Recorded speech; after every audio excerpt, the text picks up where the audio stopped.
background feels really quiet on the screen. Because I bet it is. Yeah, there's music. There's some sound. Yeah, let's get into sunshine. Cause Plans for tonight kind of fell through. I wanted to play something with a friend, but she's not online right now. So let's do this instead. Instead, the outside is finished, and apparently there's no low chaos in that game. That's the only Dishonored game to not have a chaos system. So, oh well. I guess we're not doing a low chaos playthrough. I mean, we could still do a stealth playthrough, but there's not much of a point to it. There's nothing new to discover. Dang it, I meant to watch that video today. I was gonna talk about Death of the Outsider. Oh well. What happened?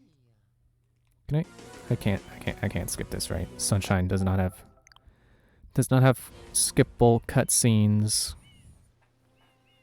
Even though games have had that ability since like what, the Super Nintendo era? No, boys, don't touch that stuff.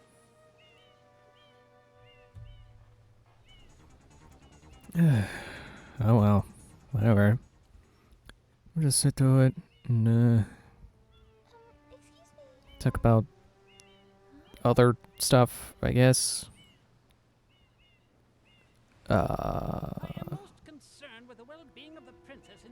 Yeah, I don't really know what to play right now, because Tears of the Kingdom still isn't out yet, and my copy is apparently going to come late. It's going to come Monday, so basically next week instead of this Friday. Just like, great, cool. Get out of the muck. Come on, man. Get out of the dried roadblock, according to that one guide I had as a kid. Power up complete. Thank you for purchasing. Is the game kind of quiet? I think the game might be a little quiet, but I I don't know. Yeah, I think I'm just gonna pick a few random games to play. You know, usually what I do when I'm trying to kill some stream time. Just pick some random games. So I decided, you know what? Sunshine. I was also thinking Super Mario World. You know, see how far I can get in that in one stream. But then I thought, wait, what if I did Sunshine instead?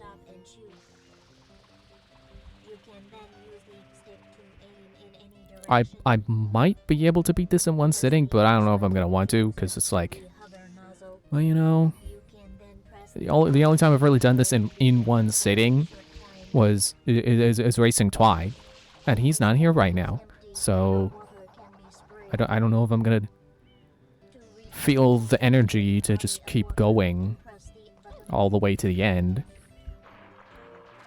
My streams are usually about like what, 2 hours? So explanation again. No. That kind of getting reacquainted with the controls here, because I haven't played this in a while.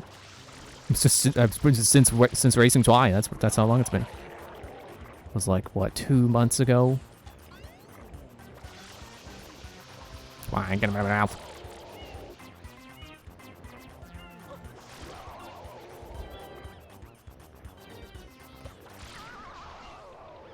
But yeah, I want to see if I can maybe pick up my pace. Maybe be faster than I was when I raced Twy. Which probably still won't be enough to beat him, but you know. It was fast enough I was fast enough to beat it in one sitting last time without it cutting into my sleep. I think when we did end that time, you know, we ended the race and then I did just go right to bed, so it was kind of cutting it close, but you know, I was going as fast as I could. It was a race. I was racing. I was putting the pedal to the metal.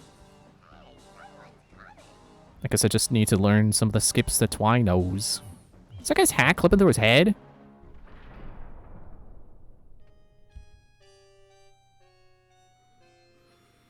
I would say maybe I should watch some speedruns of this, but, you know, Twy can beat me by quite a significant amount, so I should just find his Sunshine VODs and watch them. It's close enough. Plus, I don't know.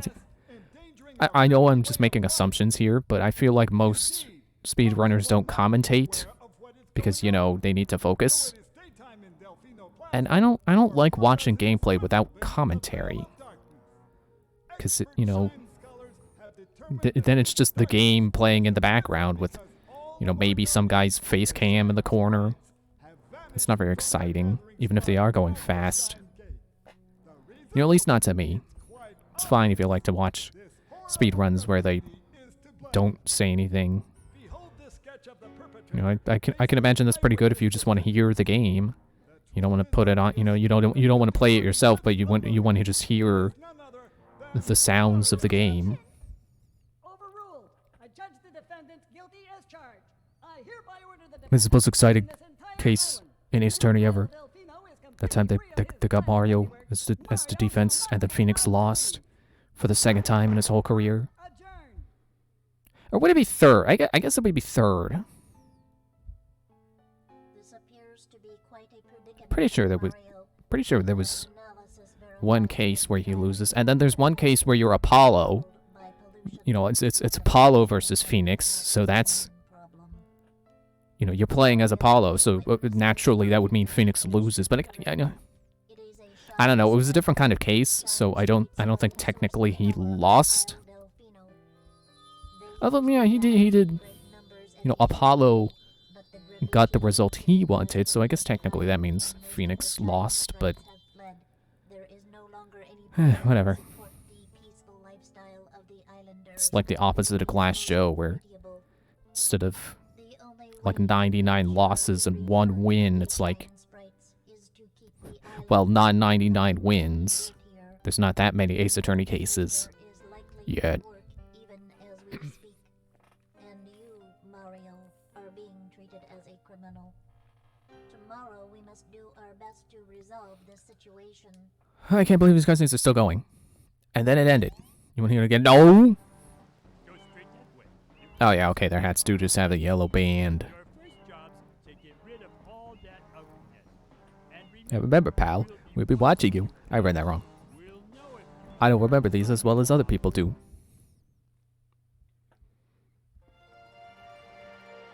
Yeah, okay, yep. Defender Plaza, let me play. And then I... Oh, right, I fight this guy.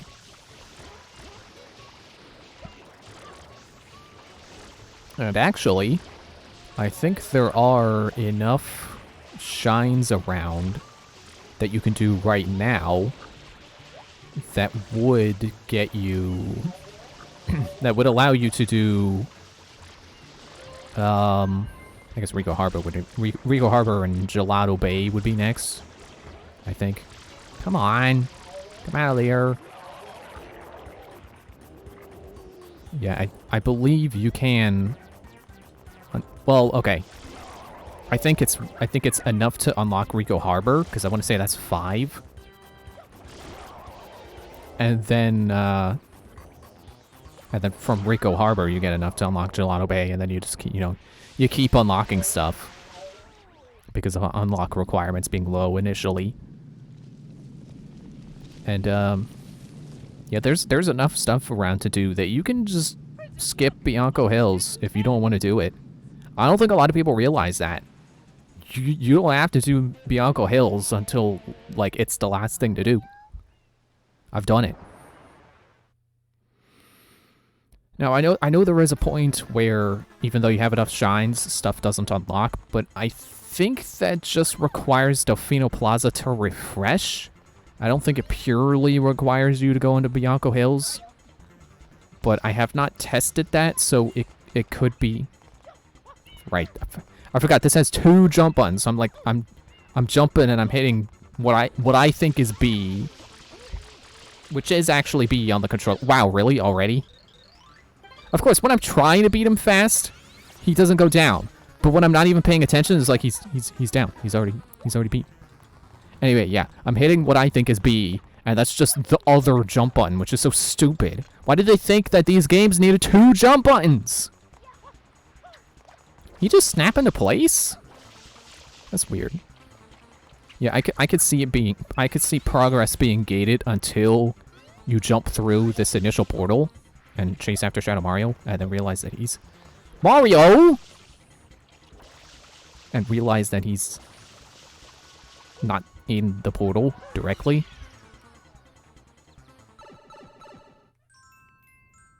But I'm probably not the first person to discover that you don't have to do Bianco Hills right away. So there's probably someone out there who already knows that you know, whether or not you need to jump into Bianco Hills to be able to do other places. Or if you can just bail. Oh, never mind, he is over there. It's just now registered in my brain. It's like, oh yeah, that's right, he was standing over there in the cutscene. Because I was busy talking about something else. My train of thought is like 2 trains behind. It's 2 cars behind, if we're using a train metaphor here. Because it's a train of thought. Why is it a train of thought and not like a wagon of thought? Or an omnibus of thought? Get out of here.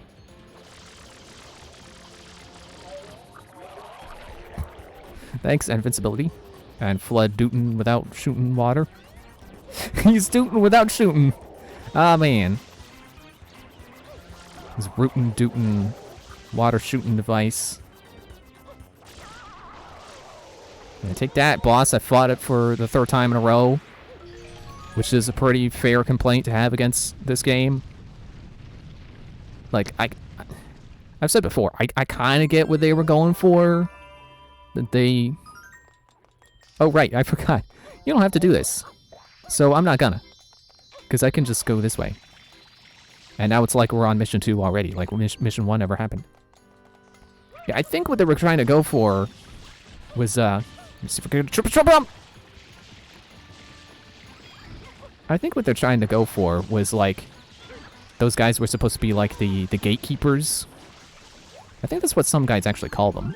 Don't, not that one. I'm trying to get the camera to snap behind me without stopping. I thought there was a button for that. It just feels... For some reason, it feels weird to use this other stick. Yeah, I think there are some guys that call those guys gatekeepers. Ow. Or something like that. So I guess it's no surprise that they, you know, the intent was that they were gatekeepers, but fighting the exact same boss with basically no variation, except sometimes he takes 6 hits instead of 3, and every 3 hits he shoots out more guys. That's not really variation. And, you know, that's the same problem with Shadow Mario. I appreciate what they were trying to go for with, like, oh, you have to beat Shadow Mario in every area, but it's repetitious. There's no variation. And it's weird to think that Nintendo didn't think to variate, because I feel like that's something that is, you know, that's a game design philosophy that they would very easily understand. Maybe even pioneered, I don't even know. You know, that you can't just copy-paste things, you have to iterate on them. And I know that's like, they're pretty sure they're the ones that kind of pioneered the game design trope of, like, you know, a level introduces you to a concept in a safe area. So, like, let's say it introduces, like, platforms that vanish after you touch them. So you can only stand on them for 2 seconds. So the first time you see them, it'd be safe. So, like, if you fail to stand on the platform... No, don't vomit! Ah. If you fail to stand on the platform, you know, you fail to get across, that you can just reset. But then the next time you see it, there's danger. And then they keep ramping it up and combining it with other concepts and stuff. Pretty sure people say that's a thing Nintendo pioneered. So you could say they should have been doing that with the bosses too, you know. Introduce you to the boss, you know, the gatekeepers the first time, and it's an easy fight, and then next time they introduce it, it's a little more dangerous, and then they keep doing that.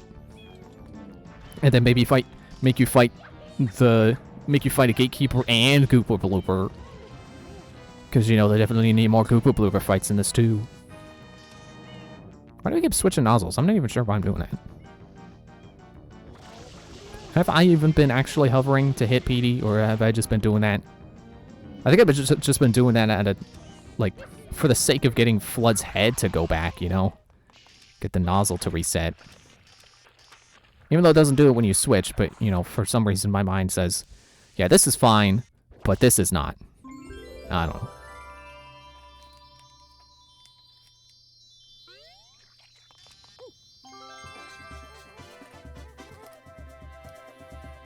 Why does now have to be the time where both of my ears itch? Stop it, ears. Well, at least it was on the Shine Gets screen, where it's not like I'm doing anything anyway. Whee!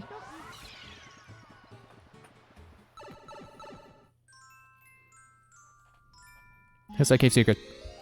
I'll try not to game over on Hillside Cave Secret, like I did that one time. I then had to redo the whole beginning because I wasn't saving. That's so stupid.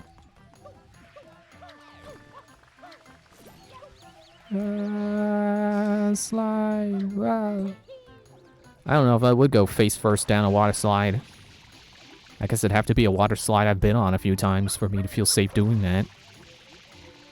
Not like I feel like water slides are particularly dangerous. I mean, they say water slides are more dangerous than roller coasters. And I can kind of understand that idea. Because, you know, you're not safely locked into a car sliding down a hill. Trigger, what'd you do? I don't know what my trigger was doing, but it wasn't counting itself as pressed. Like, basically the fact that you're like a free human body going down a slide rather than being locked into a cart makes it more dangerous. But, you know, that's kind of the thing. It's like, that's the thing I don't like, is being locked into a metal vehicle.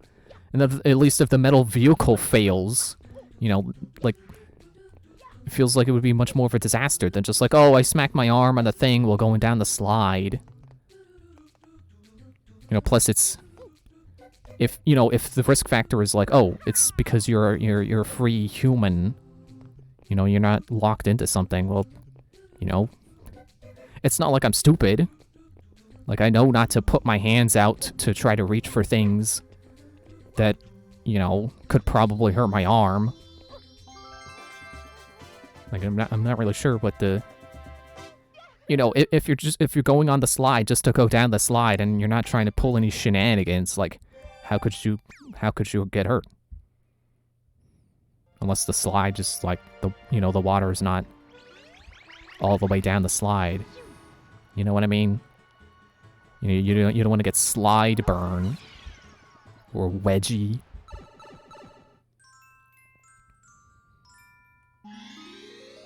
But maybe it's one of those things where it's like people feel like it's safer, which causes them to be less, you know, less cautious, which ends up making the injury rate higher.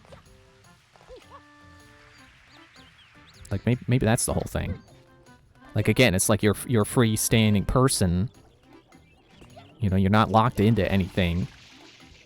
So, you know, it's harder to make it safer because there's a lot more variables for how you can be positioned and the size of the rider. Because, like, you don't got to worry about that in roller coasters because you're locked into the car. It's like the car is the size you have to account for, and like arm's reach outside of the car.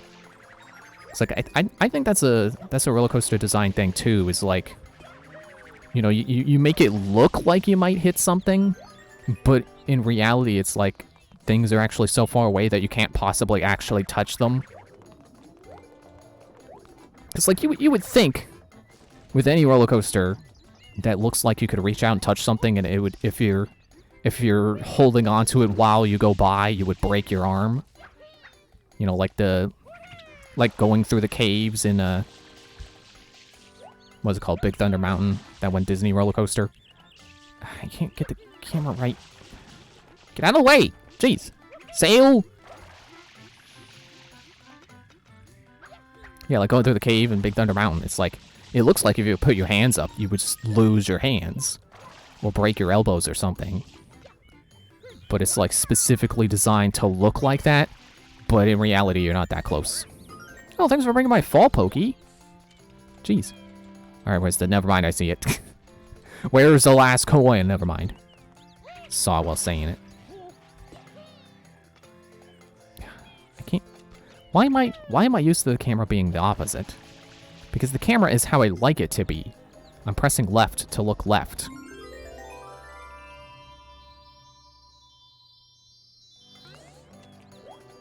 Get out of the wall.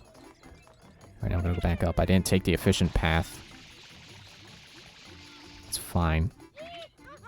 I'm only losing like a minute. That's no big deal to me. Because if it ends up like I get to the end of the game, but it's like, oh man, it's time to end, I can go over by a minute. It's no big deal.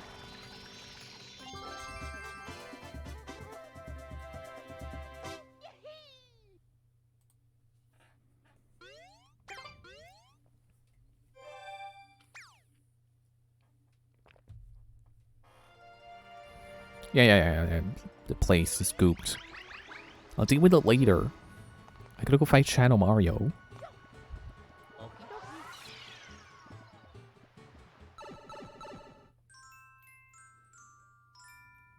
PD Piranha strikes back. Like the Empire. They strike back.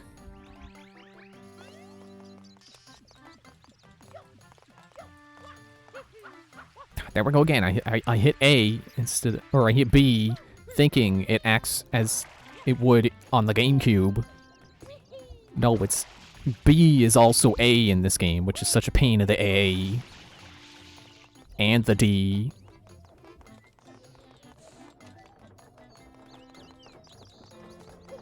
Oh, that was not a spin jump. Excuse me. Ow. Hey, wait, is that lady here? She, well, of course she's here. She's always in the level. I forget if her throw power is strong enough right now to get you up to here. Because there's a lady in this level where every time you talk to her, she throws you because she's mad at you, thinking you're the one who did all this stuff. You know, because Shadow Mario. And she just keeps throwing you every time you talk to her. And she starts to get better and better, and eventually she's just like, I can't start my day without throwing you. Oops. Right, it's click the thumbstick for some dumb reason. Okay, swooping Stews, would you get out of here? Stu! Stu! Stu!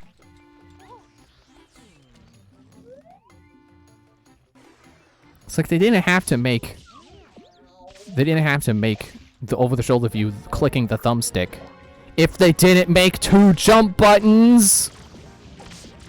It's okay. Hear me out. A for jump. And then instead of B also being jump, B is this. B is dive/grab. And then you can have X still be change nozzles. And then, watch this. Whoa, magic idea.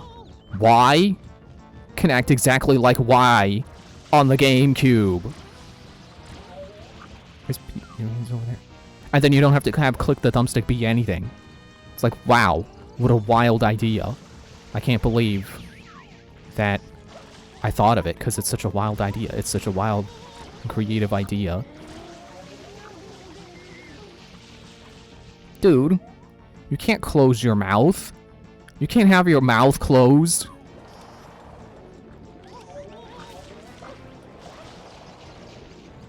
Wait, you can make the tornadoes go away by squirting them? No, it was just coincidence.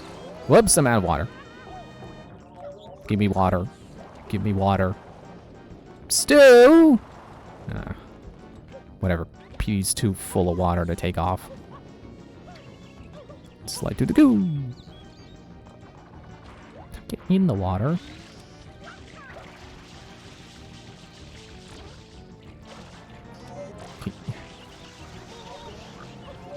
I'm just not used to the controls again yet. Not reacquainted. Would you stop doing tornadoes? Am I too close? Is that your deal?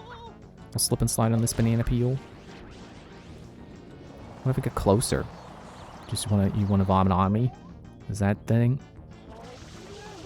Was that it? Was I too far? Oh man, you see how much water he was away from falling over the first time, and the game decided, no, you're not filling him up again. You're not doing that right away. What if I get him with a pig? No, it specifically has to be. Okay. Wait, what? Okay, I'll take it. Get out of here, goo. Dried roadblock. But it's not dry, it's wet. Why is it dry roadblock? I don't get it. There's no way that name for it is canon. It doesn't make sense.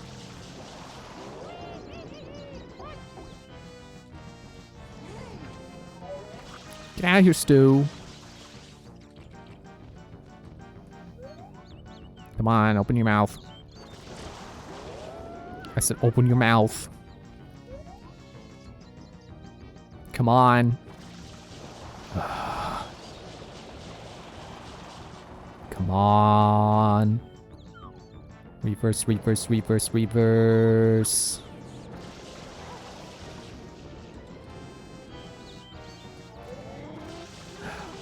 I want to quote more of that so that the quote actually makes sense. I can't remember anymore. Okay, thanks for going through his belly.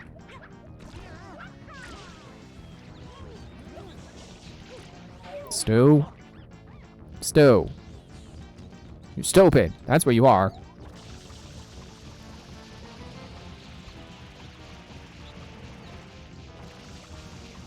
Wait, doesn't it have to be when he's opening his mouth?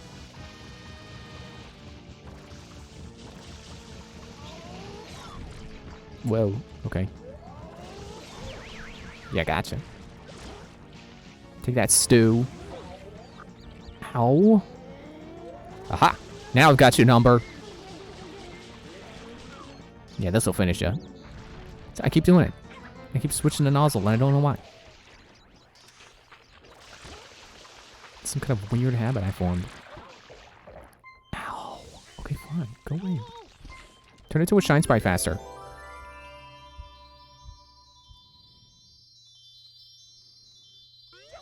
There. That's 5. I think the minimum is 50, so we're a tenth of the way there.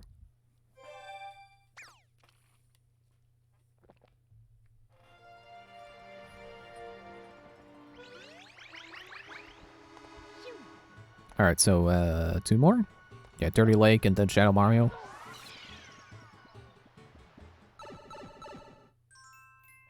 You see, PD definitely gets it the best. He gets the best boss treatment because he only shows up twice, and when he shows up the second time, he's different. They successfully iterated upon him, which is a shame that none of the other bosses really can say that.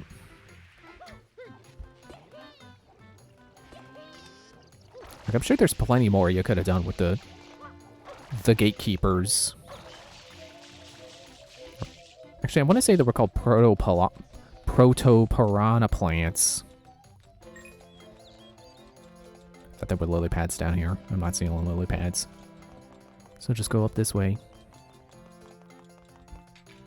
I'll go up half of the windmill path. And then I'll just spin jump. Yeah, I know you could jump up there if you do a good triple jump, and I can't do it. So just spin jump here, save myself some time. And I will squeeze the trigger as hard as I can so I don't run out of... Ow. So the trigger doesn't decide that I'm not pressing it anymore. Which I don't know why it's doing that. These are new Joy-Cons. I haven't even had them for a year yet.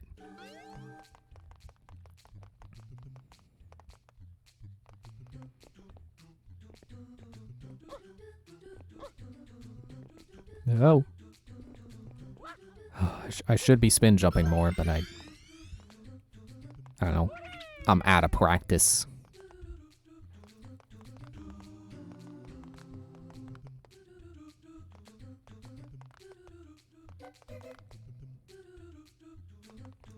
Yup. Wee-hoo. Whoa, no! Okay, we're good. Moving up. Moving on up to the next part of the level. That's cool. Get this one up. I don't know how many I have. That went away really quickly. I have no idea why. It's like, what are you doing, lives? You showed up to tell me that I have more lives, but then you decide that you're not gonna let me know how many. It's rude.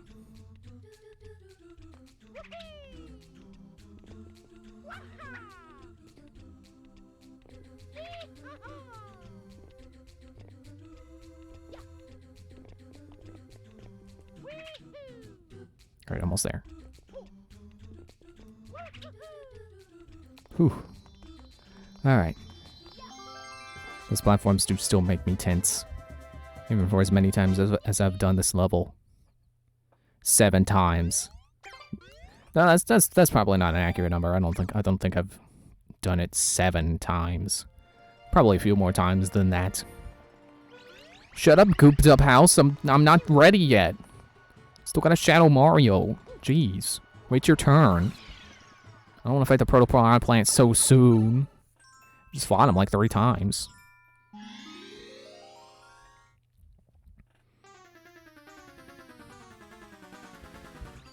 There he is.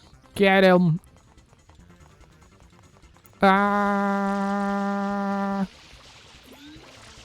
Yeah, but how come Flood hurts him, but the other water doesn't hurt him?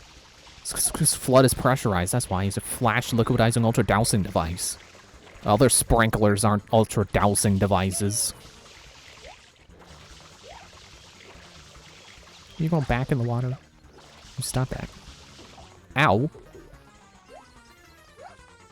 And I've said before, an easy way they could have iterated on Shadow Mario, just have him draw M's whenever he stops, you know, like he's supposed to be doing, and I don't know why he's not doing it right now. And have the M's summon enemies.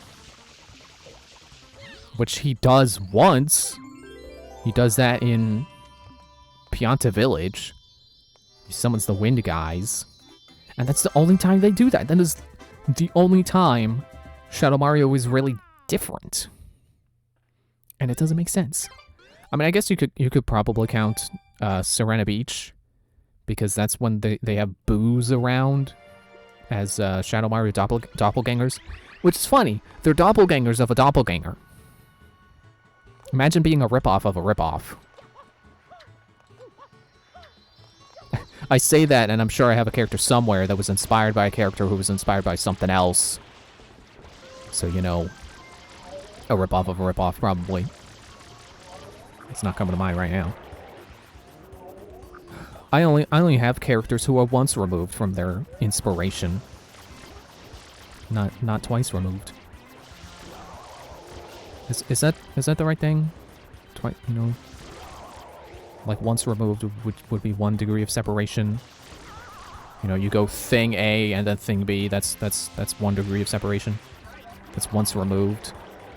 And then A, B, C would be twice removed.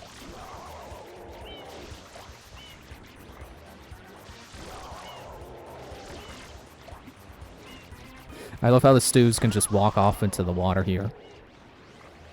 Because they're dumb. They're stupid.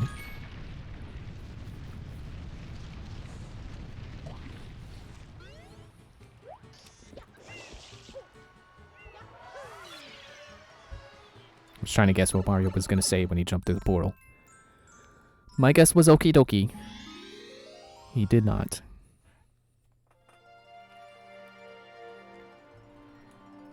Koopa Blooper breaks out. I loved this one as a kid for some reason.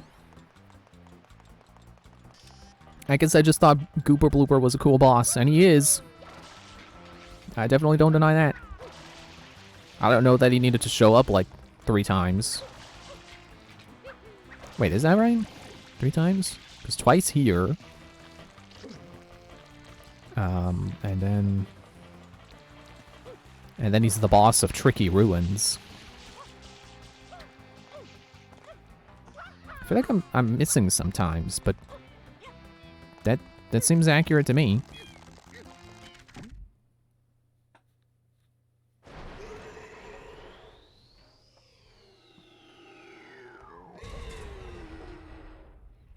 You ever think about the fact that Koopa Blooper and Petey Piranha both have intro cutscenes and no other boss gets one? Ow. Excuse me. Okay. That didn't work. Fine. I was trying to get the 2 front ones squished, and then he didn't.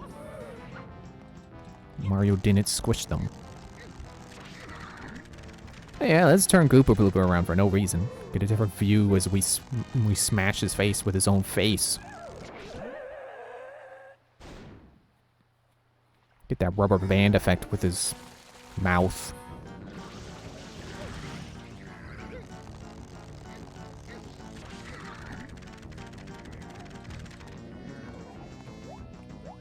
Come on. Got the tentacle. No, don't dive, dude. It's the wrong tentacle. Come on.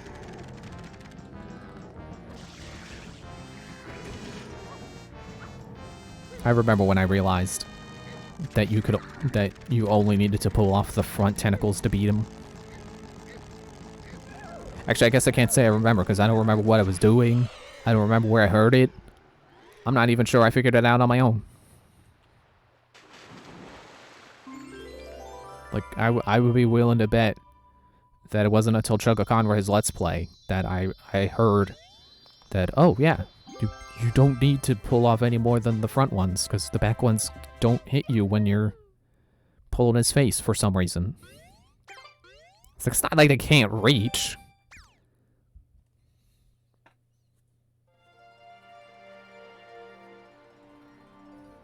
And yep, there's Gelato Beach.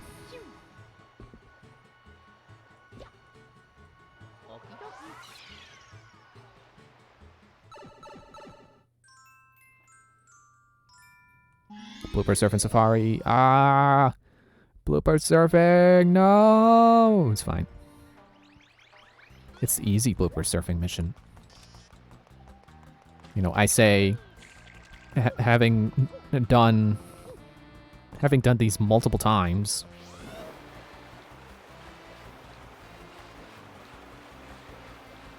I'm trying to remember the differences between the bloopers. And I think Twy has said that they're all the same speed. It's just a difference in handling. But because I can never remember which one's which, I go yellow. Because you would think it's like, you know, green is the safest, and then red is the dangerous one. But I think it might actually be the opposite. But I'm not bold enough to test it. So I'm gonna not. Which is why I pick yellow. I didn't jump the barrier. I didn't jump this. Oh, I didn't jump.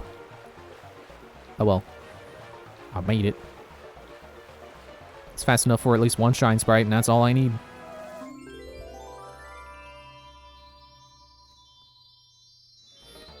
Man, Nintendo should make gummy bloopers. You know, like gummy worms.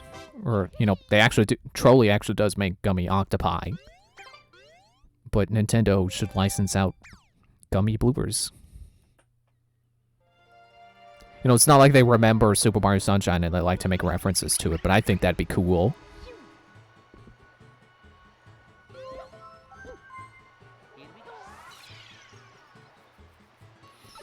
I wonder if they will start to, you know, appeal to the Sunshine fans at some point, because you know, the nostalgia has always been for NES Mario, and then like, I swear they like steadily. When was the Cage Shine Sprite? Yeah, they like steadily moved towards 64. You know, Odyssey was the 64 nostalgia. Eventually, you know, not like there's not still 8-bit nostalgia in there. You know, one of these days, we're gonna get a game.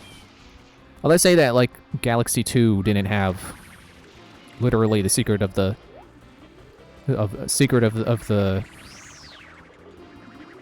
Lighthouse, that's the word, jeez. No! You're not supposed to go at an angle. Whatever. No, not there. Again, it's like I'm only missing out on like a minute of time here, as long as they don't knock me down again.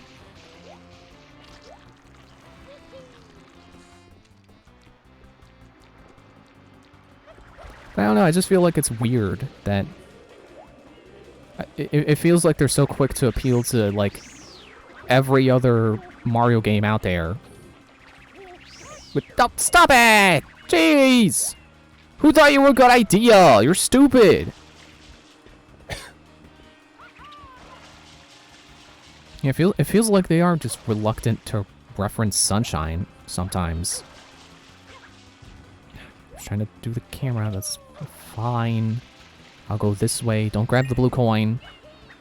Don't grab me. We're not in this for me. Even though it is just me here. I'm done! Oh, wind! Fine, I'll get more water. I'll grab for some water, because the wind is the pill that's too jagged to swallow. I always wonder how many people get my references, and then I reference a song like that I'm not even sure.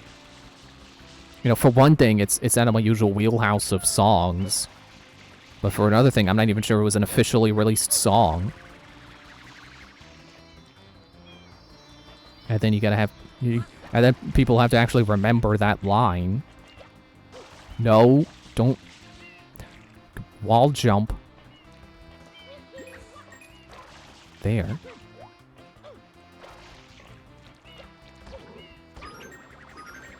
Whoa. Wasn't sure if it was gonna land where I wanted to land. Yeah, I'm gonna grab this in case the freaking wind knocks me down again. Jeez. Or if I slip. Leave me alone, wind. You're always messing up my hair, now you gotta mess up my Sunshine gameplay. I see you up there, Bianco Hills. Take that. Finally. Jeez, stupid wind. I never liked the wind, guys. They always scared me as a kid. Because I knew they would knock me down, because I was never good at avoiding them. Because I wasn't good at games as a kid. Which makes sense, because I was a kid, and kids are bad at things. Usually.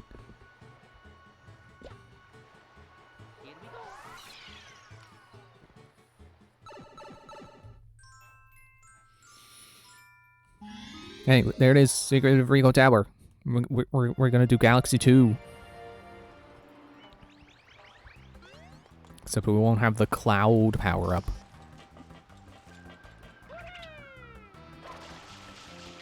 Hopefully the wind won't be knocking me down here. Because I know the wind doesn't like you climbing the lighthouse. Which, you know, I feel like that's not exactly fair, because it's not as high as the other places that you climb that the wind shows up at. Also, the wind, you know, there's that wind guy at the start of Pianta Village for no reason. It's like you cross the bridge, it's like, oh, wind guy, and that's it. They never show up. Like, the whole underside makes the same whirling wind noise that those guys make when they show up, which is another thing that scared me as a kid. Because it's like, oh, I don't want to be down here because the wind guys, they might show up and knock me off the fence. You know, the cage stuff that you climb around on down there. You know, the hanging chain link. Like, fence doesn't feel like the right description because it's not making a wall. It's not a fence per se, but it is the same material that you would make a chain link fence out of. This is a weird thing. But yeah, it makes that same whirling sound of them down there, and it was scary. But I don't think they actually show up down there. I'm just like, then why do you have the guy in the bridge? Because if aww, whoa, nice. It feels like those guys are meant to show up to make higher places more dangerous. But then why are they on the bridge? It's literally... It's not like you were climbing somewhere and it's like, oh, you better watch out because this part's supposed to be tricky. You know, like at the top of the cage Shine Sprite, that makes sense. At the start of Pianta Village, when you've like 2 seconds into the level, 0 sense.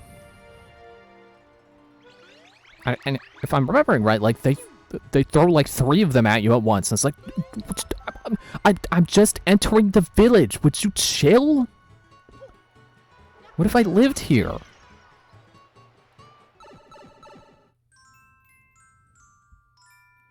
Oh, he's back. I was gonna say already. No, we did... Like 3? At least 2. Koopa Blooper, Safari, and the Windmill. You know, Cage Shine Sprite. And not Windmill, Lighthouse, the other element that you would put at the top of a tall thing. Typically. I mean, you could put any at the top of it, but you know. Like Lighthouse and Windmill. And I guess Water Wheel, there's your 3 elemental building types. Not gonna count Firehouse, because it's to prevent fires. That's not what that is. Whee! Bouncy wheel! For some reason. Nope. Get the arm off.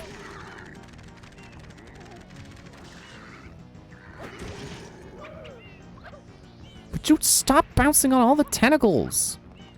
Jeez. I mean, it feels like there's a fisheye lens going on with the background. I think that's just because the camera's locking on to Koopa Blooper. Which is like the only time the camera ever locks on to anything in this game. This ain't no Zelda. Oh man, I had to remind myself that Tears of the Kingdom was coming out. Can you stop bouncing on the tentacles? Now grab the... Yes, there. Good. Alright, we got him. As long as my B button doesn't slip. Sorry, I keep thinking of it in GameCube controls. It's the Y button.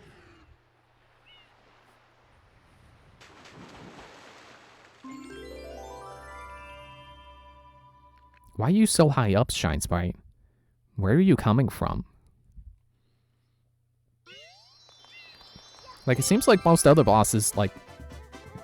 Excuse me. They're holding the Shine Sprite because they're supposed to be guarding it. So then you kill them and it comes out of them.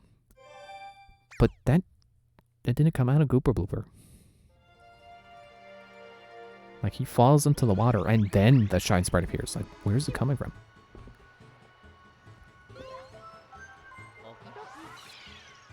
Although isn't the thing, like, the Shine Gate got covered in goop and so all the Shine Sprites fled?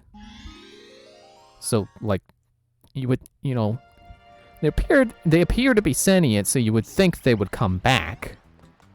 You would think you wouldn't need to collect them if they can just appear. Wait, what are we doing again? I'm forgetting again. Records on the water, no! Well, gotta do what I gotta do. What was that jump? And I had like 0 forward momentum. That's so weird.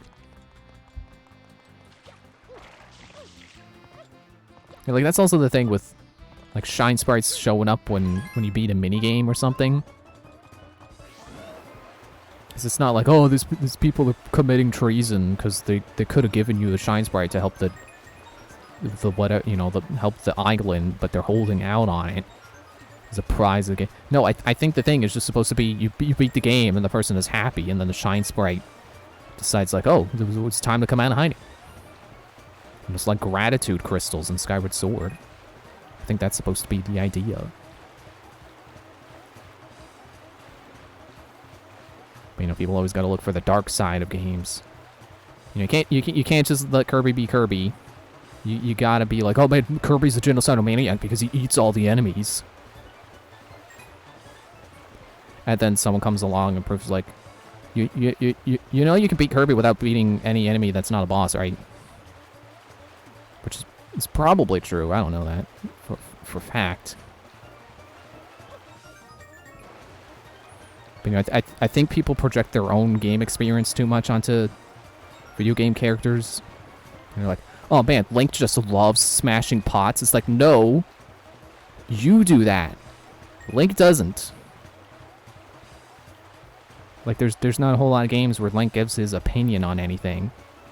And it's, you know, usually pretty limited, but I'm pretty sure he's never canonically expressed any kind of hatred for pots. You know, Breath of the Wild Link is pretty greedy. He's always asking for quest rewards. Or, you know, not just asking. He pretty much demands them. Like, you can tell based on the dialogue options. Like, that's what he's actually saying. So, like, there's that one side quest where you can get the sand shoes, and then later the snow boots. Link just straight up demands that guy give him his shoes. You know, once you complete the quest. It's like, wow, Link. But I don't think he's ever expressed any hatred for pottery. That's always the player projecting. Because, like, you know, I'll be the first to admit I enjoyed smashing all the pots in that one room in Ocarina of Time. Like, isn't that what it's there for? So you go in and you break pots and have a good time? But there's zero canon that says Link did that. You know, it kind of reminds me of how at least in the first Assassin's Creed, your health was called synchronization, which was just how synchronized you were to your ancestors' memories. So that means that if you go through the entire game without ever taking damage, is to be fully synchronized with your ancestor, which means he never took a hit either. So, you know, real life Altair did a no damage run of Assassin's Creed 1 as he lived it.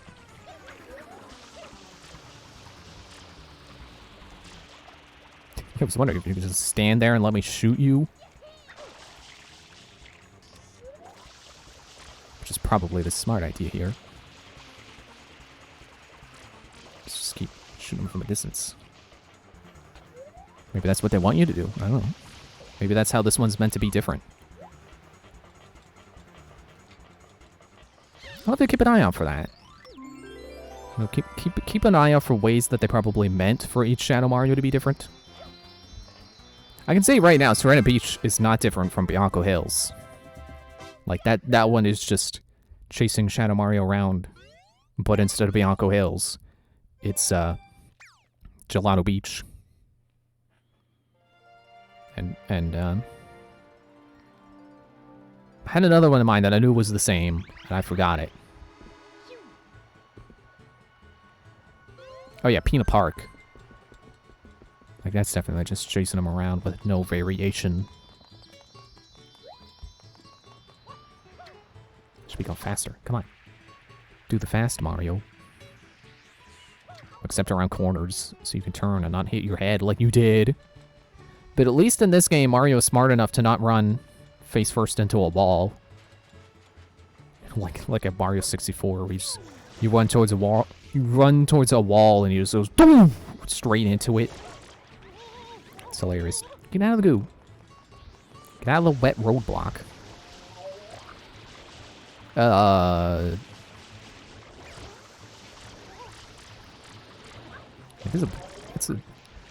it's the building. I thought the graphics were glitching out and it was showing through the floor.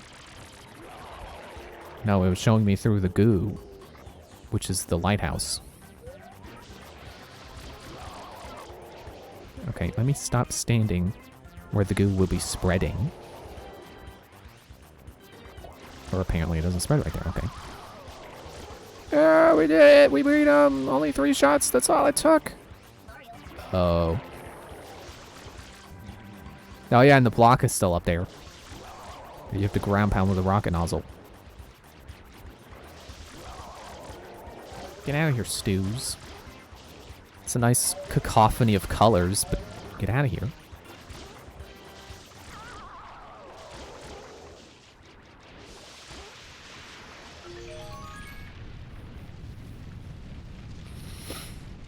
And then you can still see it up there. Still see the block at us, just slightly off screen.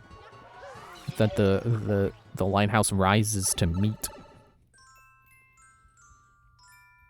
Doombud Sandcastle secret.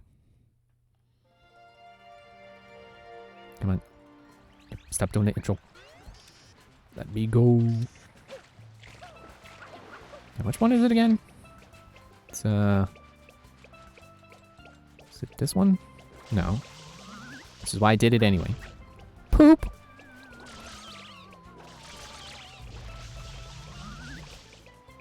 There it is. Sandcastle. Next time I go to the beach, I should bring some buckets so I can make a sandcastle. I can't remember the last time I made a sandcastle. I should bring square buckets so I can make the sandcastle from the Sandcastle Secret. Which is this shine. Whoa.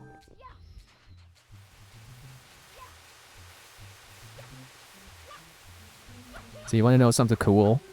So, Friday... Well, okay, this part's not so much cool. I was disappointed in myself for this. But, Friday... I want to say put money in the bank, but technically I gave money to my dad and he transferred it to me and he's going to put... You know, we basically just traded. But anyway, my intent was to get, you know, money online. So he transferred it to me, and I handed him the equivalent in cash. And I wasn't intending on spending it all on eBay, and then I did, like pretty much exactly all of it. And like, but I couldn't pass up these things that I bought. I wanted to save some of that money for games, but it's like, well, you know, when you're collecting discontinued things like I am, like, you never know if you can pass up things when you see them. You never know if you're going to see them again. Which I'm actually kind of starting to find that, yeah, things do kind of show up again. So, I guess I should try to be more patient with finding good deals and stuff. But anyway, so, anyone who has been following me for a while knows I like to collect these things called ZVODs. These old, discontinued action figures that Hasbro used to run that were customizable. You know, they had this ball joint system where you could just take them off, and, you know, disconnect them at the hinge and put on, like, basically any other part. And it's like, it's not even limited to... You know, like, oh, you can only put arms in arm slots or legs on legs. No, basically, if it fits, like, physically, because, you know, there are some parts exceptions. It's like the joints just aren't able to touch just because of how the part is designed. But, like, if you want to put a head where an arm goes, you can do that, which is really fun. But, you know, the main idea is, all right. I'm gonna hit myself. It's not Sandcastle Secret yet. Sandbird. Legendary Sandbird. It's Tilt Slam Bam. I'm gonna... Little head. Ow. But yeah, the main idea is that you get multiple kits and then you put them together. It's like you buy the skeleton and you buy the robot and then you make a skeleton robot. Come on.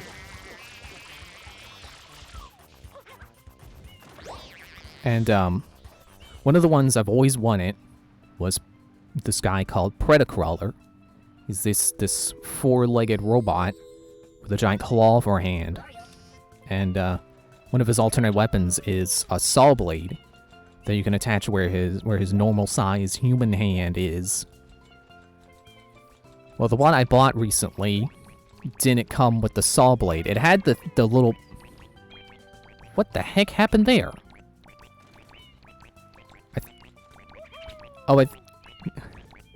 Okay, the camera went through to the other side of the mirror. That was really disorienting. Anyway, yeah, it had the part where the saw blade goes, but it didn't have the saw blade. So, that was something I was looking for when I got the money.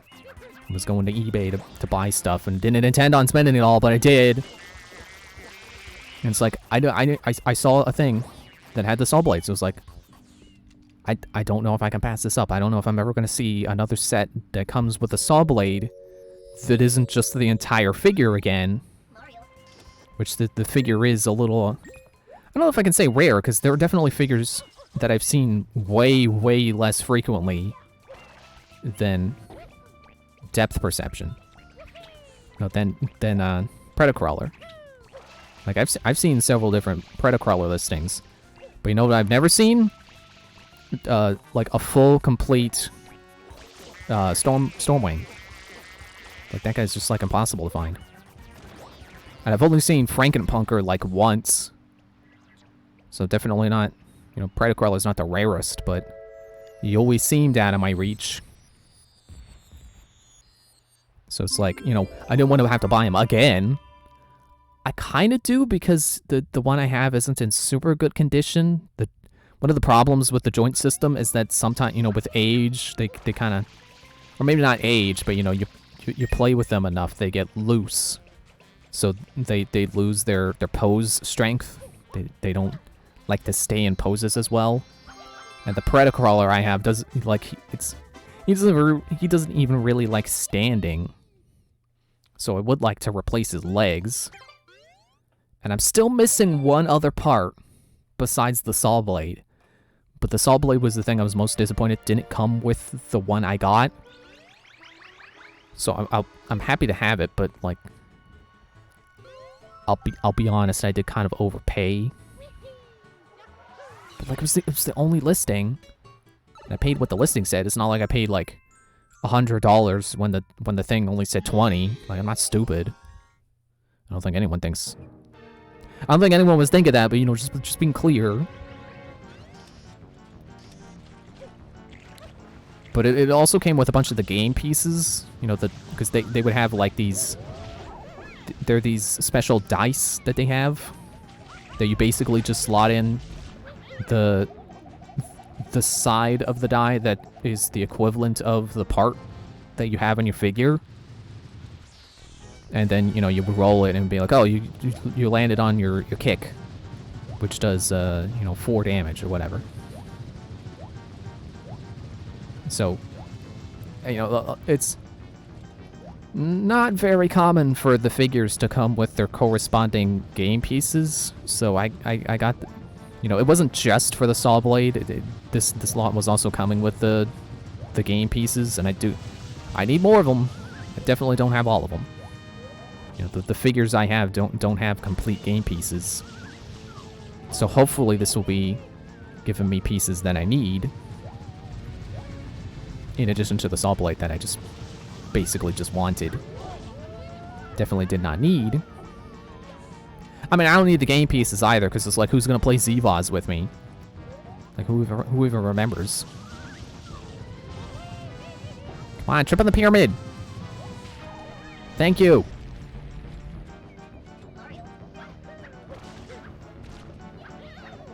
Maybe this is why I got into the habit of switching to the hover nozzle when the boss starts to be vulnerable. Excuse me. But yeah, that's not here yet, but I did order another set, and that's here. Which, so when I got Predacrawler, I feel like I made off like an absolute bandit, because the original listing said case with accessories.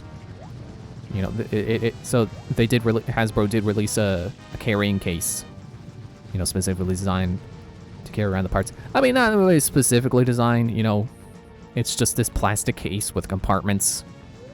And you can put the pieces wherever you want in the compartments. It's not hard to carry around Zevaz pieces.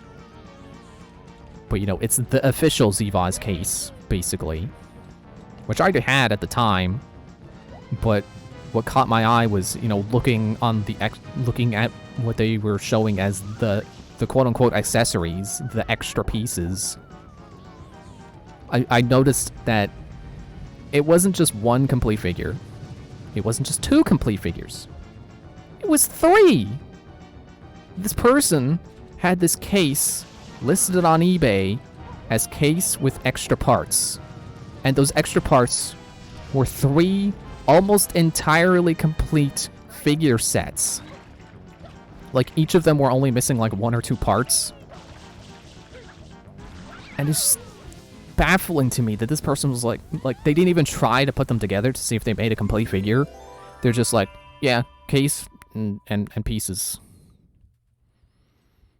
And, you know, the total did come out to what would be kind of high for just the case, but considering it came with quote-unquote extra pieces that turned out to be mostly complete figures in pretty decent condition, and 2 of them are ones that have won it for so long, yeah, it was worth it. I think it came out to like $20 a figure, you know, split between the 3. And I guess that would include the case too. But yeah, it was absolutely worth it. And so I didn't think that would happen again, but it happened again. So the one of the ones I bought on Friday was listed as 3 figures with accessories. Guess what the accessories were? Like 3 other complete figures and 2 more that were only missing 1 part each to be full figures. It's like, okay, I can understand people not really remembering what Zevaz were and looking at a pile of parts and going, well, I don't know, that could be a complete figure, I don't know. Not wanting to bother trying to put them together, but, you know, not remembering what they looked like. But this set came with the instructions. Basically every figure was complete except for, like, again, 1 or 2 parts missing, including the instructions, which is pretty rare, you know, for a figure to come with. And including the game pieces, which were also only missing like 1 or 2 each. Actually, not even then. Most of them were complete. There was only like 2 that were missing any. And like, they had the instructions, so you would think that they would at least look at the instructions and go, oh, okay, so these pieces, yeah, this is the robot guy. Let me see if I can put them together. Oh, okay, yeah, there we go. There's the complete robot guy. It's like, I can't believe that twice in the same year I have absconded with an absolute steal of a deal on Zevaz figures because the seller just couldn't be bothered to see if their parts made a complete figure. And, you know, if you think, oh, 20 bucks per figure is pretty good considering, you know, discontinued figure that I think at their release they sold for like $12, like $8 or $12 depending on the kit. Maybe some that came out to like 20, you know, if it was like a 2-pack where it came with 2 figures. They called those battle packs. See if you can guess why. So, you know, oh no! Ah, is that my first death? But, you know, I don't know what inflation would come to on that. I did calculate the last, you know, when I got the other 3 I mentioned where they came with the case, that they didn't realize that. Dude! Ah. But I don't remember what inflation comes out to, but I'm sure going from $8 to $20, still a pretty good deal. And I'm sorry, I just realized I messed up that train of thought. Coming out to about $10, $12 per figure, you know, it evens out to 10 per figure, counting the ones that weren't complete, you know, that can't make a full figure on their own. Because, you know, I can accept when they're missing, like, you know, it's the full body, but it's missing, like, armor pieces or something.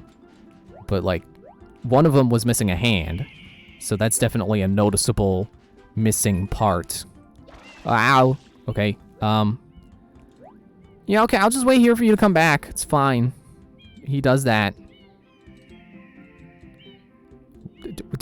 Was the cloud getting smaller? That's scary. I'm not gonna grab the blue coin. I'm gonna go over and get the 1-up, because apparently I need it. But yeah, it was about 8 figures, so, you know, discounting those 2, I guess that would be... You can't really divide... Excuse me. You can't divide 10 by... No, I guess that'd be 20. That you would have to divide by the 6.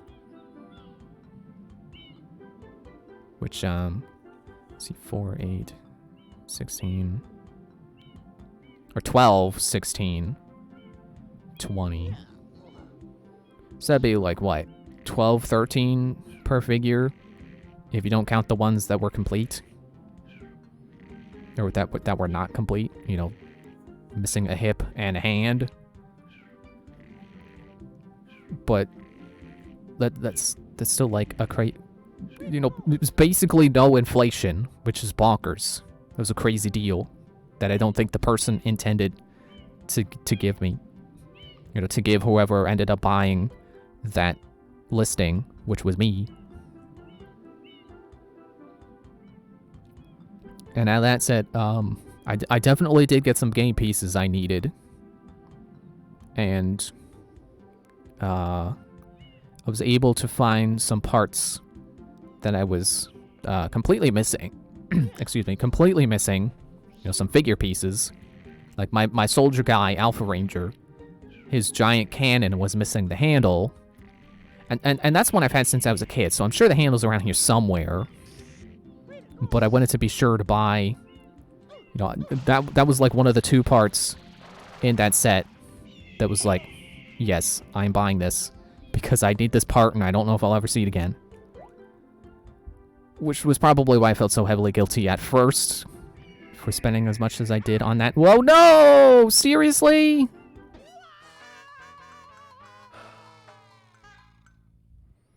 But once I started to look at all the, you know, how many complete figures this actually came with, it was like, okay, yeah, I don't feel too bad now. Because, you know, it could come with some replacement parts for figures that are maybe not in good condition. Which was not necessarily the case. Most of the ones that were duplicates, you know, that I already had, were not in good condition. Or not to the point where I would be quickly replacing them on my shelf with the new ones.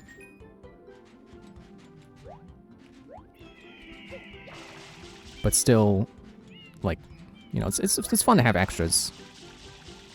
And I did get some, get an all right amount of parts out of the deal that I'm sure I'll be using at some point.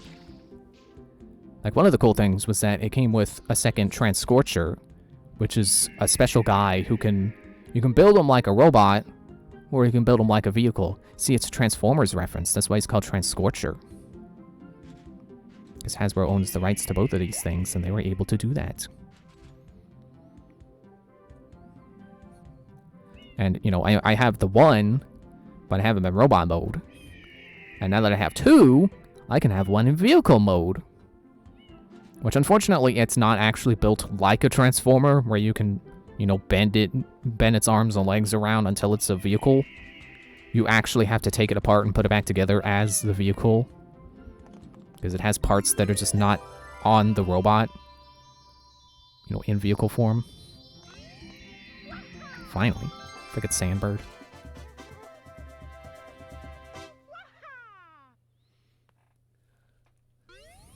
So that's definitely cool to have a second one of.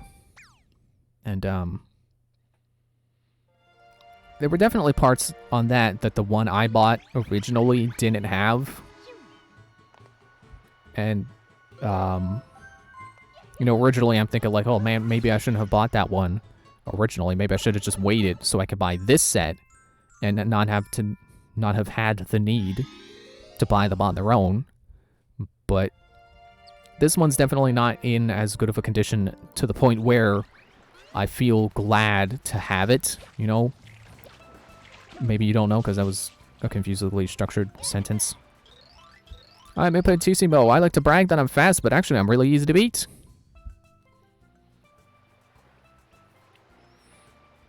you had, so it was a 2-pack with Transcorcher and Street Punk. And originally I bought a thing for Transcorcher and Street Punk, and they came in good condition. But then I broke one of the parts, and it kind of ruined 2 parts in the process, because, you know, it was a peg, and it snapped off in the peg hole, and you can't get the snapped off peg out of the peg hole. So, you know, I ruined the part that got a part snapped off of it, but then I also ruined the part that it snapped off into. So that was another reason why I was getting this, so I could replace that, you know, both of those 2 parts that are ruined. But, so Street Punk, the Street Punk that came with this set, is not, its condition is not as good as the one I got before. Because it's one of those things, like I said before, where the joints are just loose, because it was well played with, I guess. So, you know, good that I got the one that I did, and then this one. So I have one in good condition, and then I was also able to get off whatever part, you know, replace the parts I broke, and then get parts that the original one I bought didn't come with. Because he's supposed to have different, you know, he has 2 different sets of forearms. Like a more punk set, and then a shorter, more military set, which is actually just, it's a reused mold from, you know, one of the Wave 1 figures, Alpha Ranger. But it's reused in a good way, which I like. You know, I would say that ZVoz was actually really good at reusing its molds, because it wouldn't just like recolor a guy and be like, hey, there you go, there's a new figure, Merry Christmas. Like they were actually pretty cool, because one of the recolors was what was it called, Omega Guard, which was a recolor of Alpha Ranger, where instead of being blue, he would be yellow. But it was also a special 2-pack that came with parts from the robot Sledge Trooper. So you couldn't build an entire Sledge Trooper, I don't think. So it wasn't like getting both of them at once. But it was enough where, you know, you could do some really cool, you know, basically do whatever you would want to do with both of those kits as one figure. You know, whatever way you might want to combine them.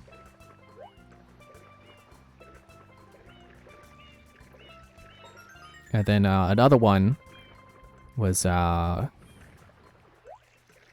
can't remember what he's called. Grimskull, I think, which took the skeleton Skulljack and painted in black. And then he came with parts from the fire elemental guy, Infernal Fury, but instead of red fire, it was purple fire.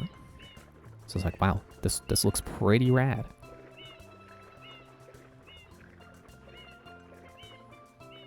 Yeah, I definitely do not have these red coins memorized, so I'm not really sure where I should be looking right now.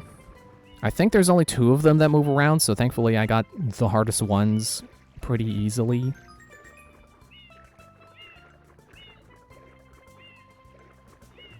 But anyway, I did kind of get sidetracked on that thought, talking about ZVoz reusing molds. I don't know, the last thing I was glad to get out of that lot was Shadowblade. Because I had some of his parts, but he was missing a hand and his main head. You know, the head that is like the default head. There's the last one. And I was missing a few armor pieces. I don't know, I was trying to quantify it. It's like, no one cares. Just say some. I was missing some armor pieces. What does it matter if I was missing 4 armor pieces? Actually, I guess it was 5. What does it matter if I was missing 5 or just some? It's like, really only matters to me, who is a collector. But anyway. But yeah, this set I bought came with all of his pieces, including the game pieces and his instructions, which, again, is pretty rare. but also, you know, all the alternate pieces. So almost entirely a complete set, as if you bought him new, except for one part, which is the other half of his nunchucks. And I thought I had that, but I looked at all my parts. I did not. So that's kind of sad. I can't have him swinging around his nunchucks.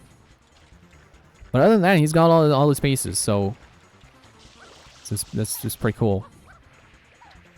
Somehow, like, I don't know how this works, you know, psychologically, but he just looks so different now that he's fully complete and got all his armor pieces on and has the proper head attached. You know, he looks so different than the one that was sitting there before. That was mostly complete, except for missing one hand. Like, I don't know how that works. I call it the magic of Zevaz, because, you know, it's something I really appreciate about how they're designed. It's just like, something about them is just, you can take off, you know, you can change out a few parts, and then they just feel like an entirely new figure. Maybe I'm just silly, but I swear, like, it's that effective at how they're designed and how, you know, how alternate parts look on them. It's like you know, you change the head and you remove the armor plates, and it's like, whoa, who is this guy? This is not the guy I bought earlier. Yeah, finally, you went down. Dang it, this ain't over. And one thing I've come to really appreciate about the elemental ones, you know, the guys who are just living elements, it's like, you know, their more ambiguous form makes them even better figures. Because, like, you know, with a human, if you attach, you know, an upper arm to another upper arm, and you give them these really long arms, it looks kind of stupid. You could do it if you want to. If you think it looks cool, that's, you know, more power to you.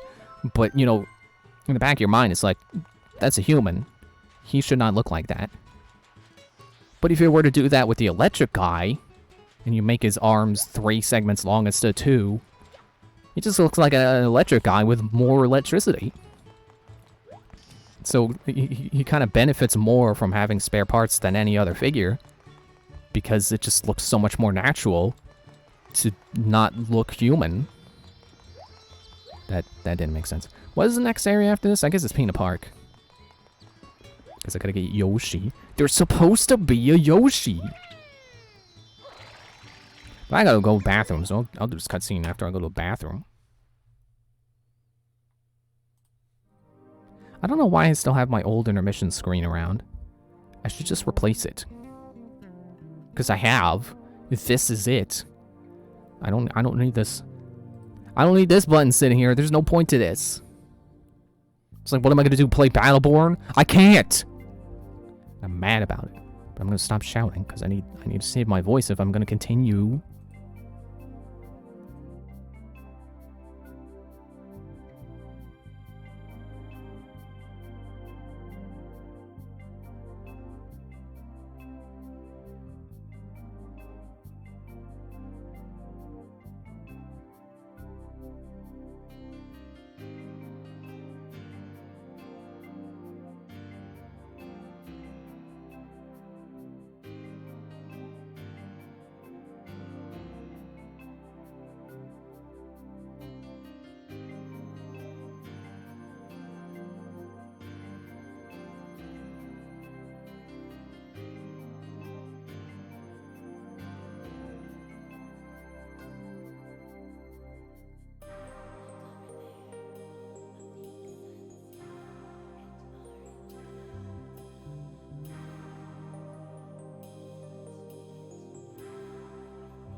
Okay, I'm back.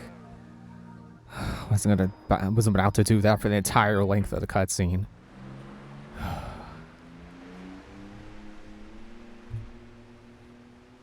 Oh, hey, Andrew. How you doing tonight? Peanut Island. The villain's secret hideout must be there. I still wish I could skip the cutscenes. Even though they're not that long, and you only have to see them once, but it's still... It's like, let me skip the cutscenes. So when I was on break, and I was thinking, like, oh, I should do that for once. I should do a long, okay, I'm back, like Tim does. I envisioned still doing the O while Mario was shot out of the cannon, but I forgot there was a cutscene. It's a long cutscene. Well, or too long to go O through. Had a rough day at work. Oh, sorry to hear that. I hope my stupidity can help alleviate that. As I chase Shadow Mario to his Moses point. His point of Moses. Because he's gonna Moses the water. It's a biblical reference. You get it? I say that and I'm like, wait, Moses was in the Bible, right? Or is Moses a Jewish thing? I don't really know. I've never really studied any particular religion particularly hard.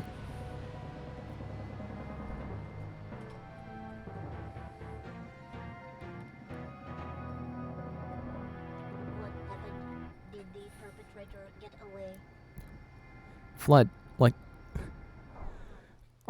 I swear, in any other case, Flood has perfectly acceptable, an acceptable grasp on the situation, like an acceptable amount of awareness of what's happening. And then just for this one cutscene, Flood is like, "Alright, did we get him?" It's like, what are you doing, Flood? Was this both Christian and Jewish thing? Ah, okay. That's about what I thought, but again, was not sure at all.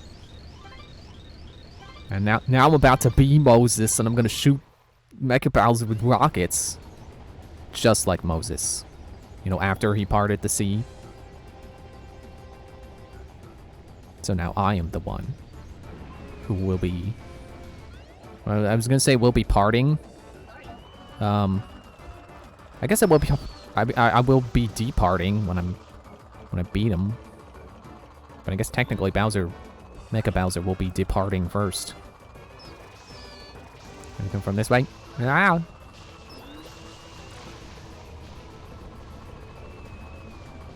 I forgot to mention while I was on that Ziva was a ramble. Which, you know, I guess I didn't really forget. I just, you know, had to go on break before I could save more. But I remembered that now that I have a complete Shadow Blade, I've completed the entire first wave. Hey, I was shooting that water. I was shooting water at the fire. You can't tell me that I wasn't. But yeah, I have acquired all of the first wave of figures, you know, barring a few parts. Because like I said, Shadow Blade doesn't have his other half of his nunchuck. I'm missing Inferno Fury's Fire Spear. But other than those two parts in particular, I think I have all of the other, like, entire Wave 1, and even including optional parts. You know, quote-unquote optional parts. Now got him. Right, that was the... No? I can never tell how many hits this guy's supposed to take. There. Now he's just ahead in legs. That should be... That's when he's done. It's when he goes from being a Mecha Bowser to being just a regular Mecha Koopa.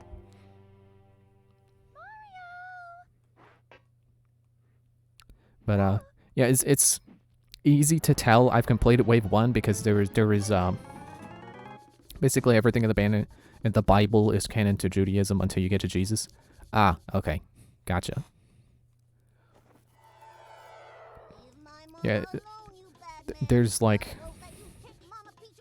I guess I can't say it's well documented, but it is easier to tell what parts are missing from a Wave 1 figure. It's also just way easier to tell where Wave 1 is, because that was like the entire, you know, the initial launch. And they weren't teasing like future figures or anything in any of the like promo material. So like all the manuals that come with all the Wave 1 figures that show off all the other figures only show Wave 1 figures. But then like any other wave of figures, you know, you get any other figures manual, it's like you look at the part where it's promoting other figures and it's very unclear where, you know, where it stands in terms of generations. Imagine being a kid playing it for the first time in 2002. How shocking of a reveal do you think Bowser Jr. was? Well, I was a kid who played this game, maybe not 2002, but definitely when I was young. And, well, I guess this was like, maybe not my first Mario game, but probably something about there, so I don't know. I guess I'm not a fair person to ask, you know, in terms of personal experience. So I don't know. And I'm gonna walk on the Moses water, and I'm gonna touch the sun like Icarus. I did it. It's full circle.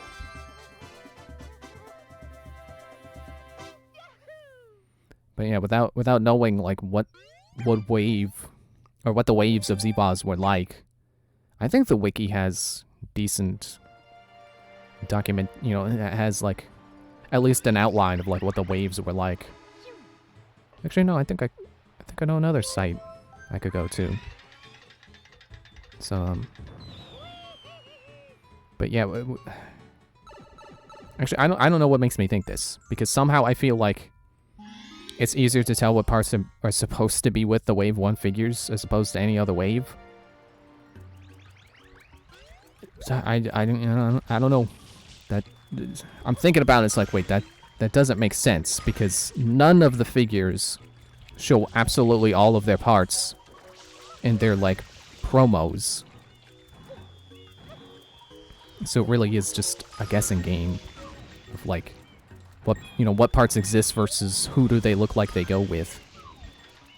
You never again acknowledge the fact that EGAD makes dangerous inventions and just hands them out to random people. Yeah. It'd be cool if they, like, you know, made a sequel to Sunshine and then made the Koopalings, like, the bad guys, and then they all have a different EGAD invention. But hit the guy! There. And then his hat kind of falls off. He falls too fast for his hat to catch up. Get up in there! Mario! Gee.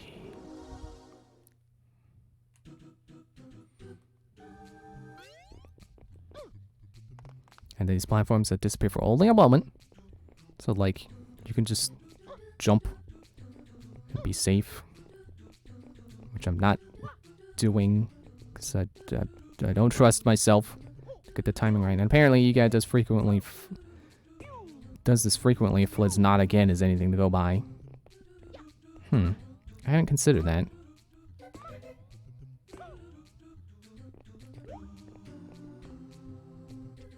But you know, honestly, I already forget the context of that line in that cutscene. So like, okay, yep, I'm just gonna take your word for it.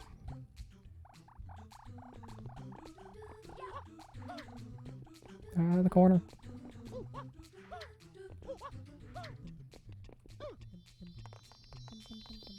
Is this like the easiest secret of the level, or what? Like that's got to be the easiest one. All it's got going for it are those invisible blocks, which I just now realize. Also, not invisible blocks, the blocks that disappear periodically. I just now realized that they kind of invert the Nintendo trope of giving you you know, introducing a concept in a safe area and then taking the training wheels off. Because that area starts with those disappearing blocks over a death pit, and then you go up, and then the blocks are there again.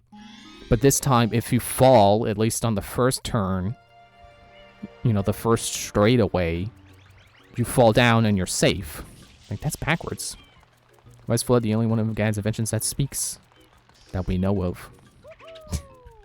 I'm just thinking back to the Koopaling ideas, like...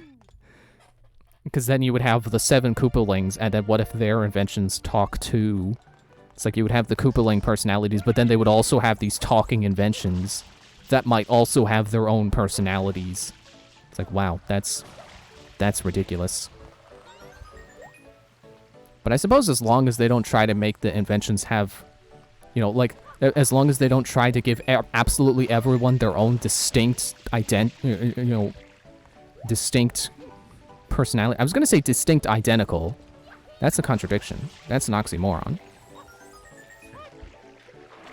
You know, as long as they don't try too hard to make them distinct. Like, I bet that could work. You know, you have some of them where they're like, they're similar, they have a similar personality to their invention. But then you have some that clash with their invention, so they're arguing with their invention. Like, that could be fun. Are you gonna grab it, or...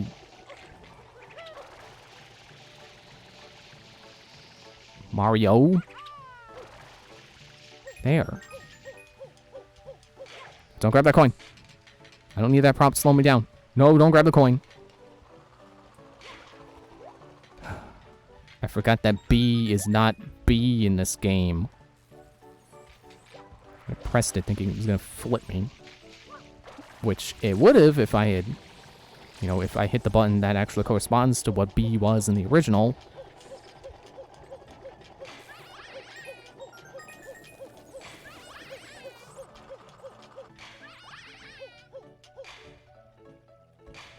Nope.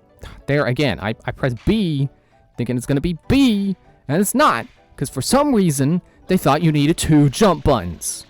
I'm never going to get over that. Okay, camera, what are you doing?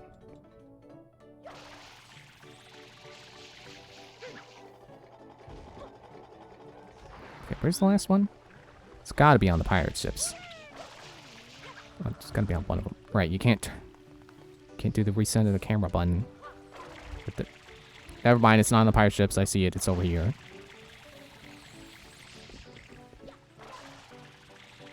Get out of the way, Electro Koopa.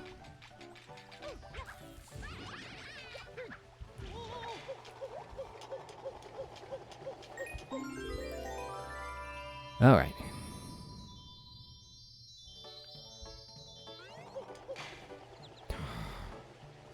That time I did just hit A instead of B. But I'm supposed to be pressing Y. So I can do... Okay, never mind. That's not going to work.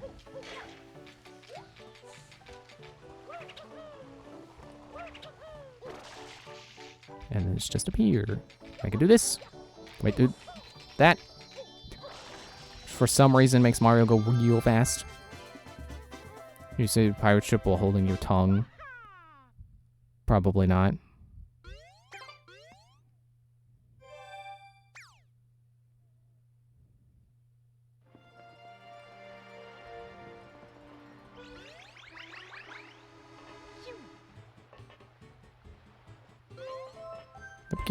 Get in the cannon.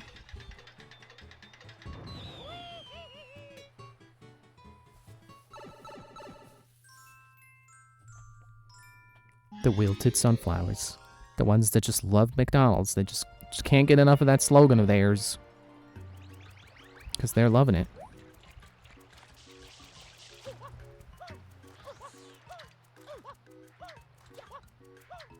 Alright, wake up, turtle.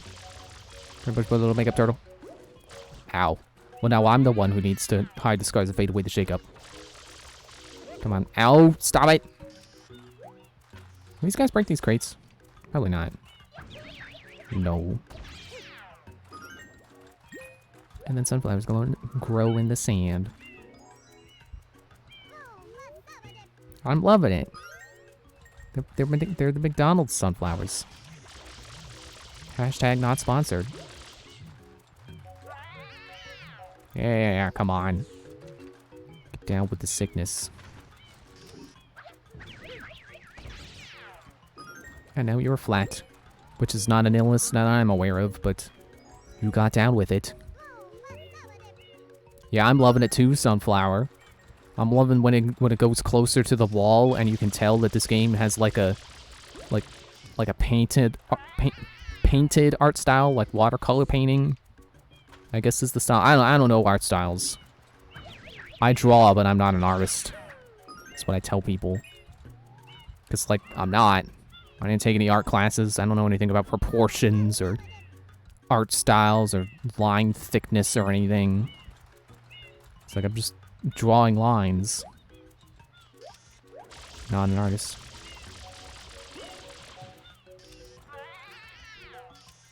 I really should try to find some art channels on YouTube that talk about, you know, art principles. But like, I don't know. It's like the same assumption with like speedrunners. It's like I assume like art channels are just gonna be like, you know, drawing time lapses. Like that's not the same thing. I want to be told like why they're doing something, or like have each video focus on a topic, not just a particular drawing. You know, like perspective. Like teach me about perspective.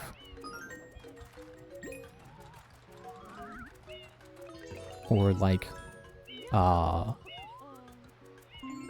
action lines. Is that what it's called? Or line of action or something? Where like you're drawing a pose and you want the pose to kind of like follow a curving line or something. Or it can be like a squiggling S, kind of. If that's the line of action you choose.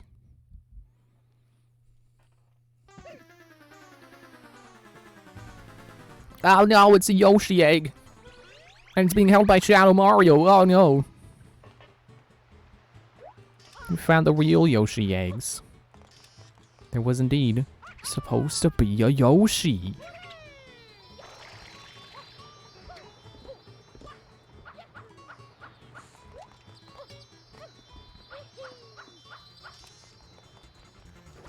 Also color, that's definitely something I want to learn to be better at, with like color usage and shading and stuff. Because you know, when I draw a character, I kind of just wing the characters. I think I mentioned this character I drew recently. I drew this goblin that had like a robot arm, and I wanted the robot arm to, you know, it's themed after a beetle. So my thought is like, oh, I'll do a gemmed beetle. So I choose like this bright pink and I think it was blue originally. Now I can do the lily pads. Yeah. I'm not gonna do that because that's not necessary. I just want to beat the game. Yeah, so I drew this goblin with this blue robot arm with pink accents. And of course the goblin is like an earthly green. I'm Pink Yoshi! Woo! I'd rather be purple. That's my favorite Yoshi color in this game. Which you can get through Jurians. I don't know what it is about this purple. It's just such a nice purple. Go this way. Go forward! Yoshi! I tried to save him. I tried. I'm not a Yoshi killer. Alright, back to the cannon. Yeah, so I ended up drawing the grape soda Yoshi, yeah. I guess that is what... No, I was gonna say, are the Yoshis maybe based on different, like, juice colors? Or juice flavors, rather? I don't know what pink would be. Am I a Yoshiller? No.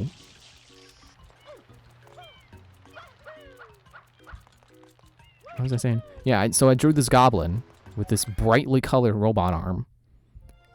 And the goblin herself was using like earthly colors, like natural tones. And her clothes also ended up having like, you know, I ended up choosing natural tones for them. It's like, this definitely does not work. What am I doing again? Runaway Ferris wheel. So I show it to one of my friends, and she's like, yeah, that definitely doesn't work. I forget what she said to do, but I was like, yeah, you know what, that sounds about right. So I did that, and it's like, yeah, this ends up working better. I don't remember what I did, though. I can't remember. Ah, no! Okay, it's fine. Ow, ow, ow, ow! Mario, shut up, you're already in the water. Stop screaming. Excuse me. There's the not Goombas. Whoops, I killed one. You see, if you put the wind guys on this bridge, I could understand that. But definitely not the one in Pianta Village. That's just stupid.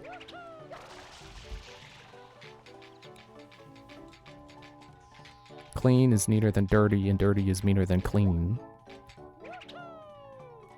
I don't know what that's from. Is that from...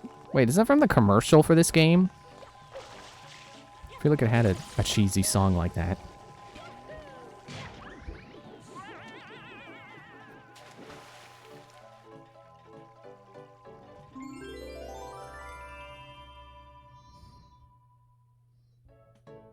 Oh, I remember what I did for the arm. So I recolored the arm to be more like a dung beetle, which I figured would look better next to more natural colors. And it's still, I think I went with more like a pastel purple, something like that. So it's still like, you know, not something that you would normally see sitting next to green, I guess. Unless you're talking about flowers. But definitely worked a whole lot better from the commercial, yeah. Yeah, it's like Kid Icarus did a video on that, video game commercials. I don't think he had the Sunshine one in there, though. It's crazy, but... You know, it was a long video, so I don't blame him for not wanting to cram that in there. Yeah, that was basically Kid Icarus's thesis for that video, is that video game commercials used to be super weird, and then they just became boring. And that's sad. Essentially, a commercial isn't wacky enough. Yeah, I guess that's fair.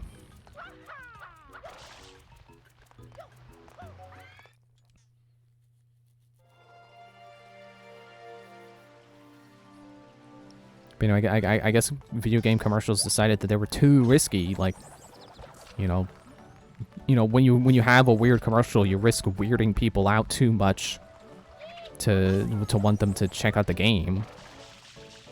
Gladiator 1 is a... I don't remember him showing that one. Creepy Australian NES commercial. Ow! Just trying to kill that guy with his own shell, and I got myself hit. The Yoshi's Island one. I must have spaced out during a good portion of that video, because I don't remember that one either. It was an hour long, so I guess you can't expect someone with my attention span to pay attention the whole time. Right, the menu is over here.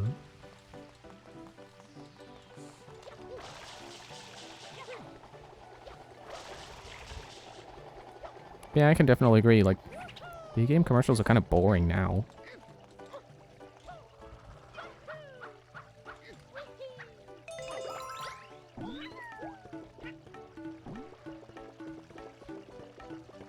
Was it that video game commercials were weird, or just 90s commercials in general?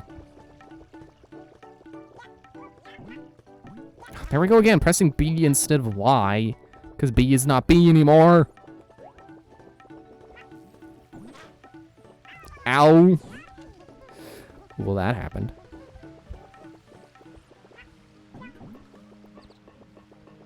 I definitely miss the atmosphere of 90s commercials. But I grew up at, you know, I was born in 97, so I grew up at the tail end of that. So, like, you know, late 90s, early 2000s commercials. But, you know, that energy, I miss that. It's like the only way I can get that now is if some YouTuber I watch, you know, reacts to, you know, old commercials or... Or if I watch, like, an episode of Legends of the Hidden Temple and they're talking about prizes. Because those always kind of have a little bit of that, the same energy. You know, not a lot, because it's, you know, it's a static picture usually, I think.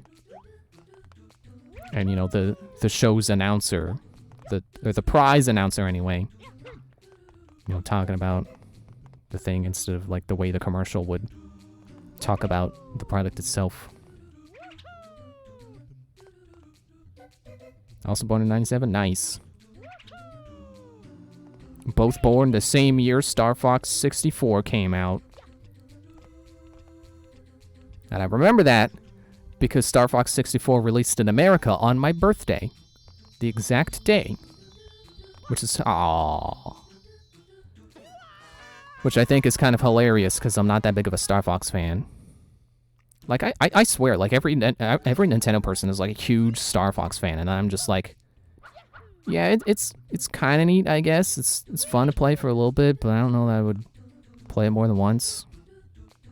Same year King of the Hill premiered, which is a cartoon I enjoy, so that's cool too.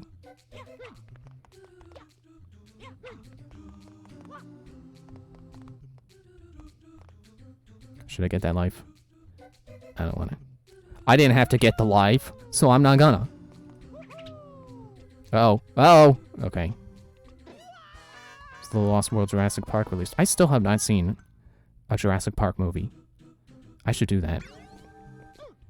Not too long ago, I watched the Back to the Future trilogy, so I should do that with Jurassic Park.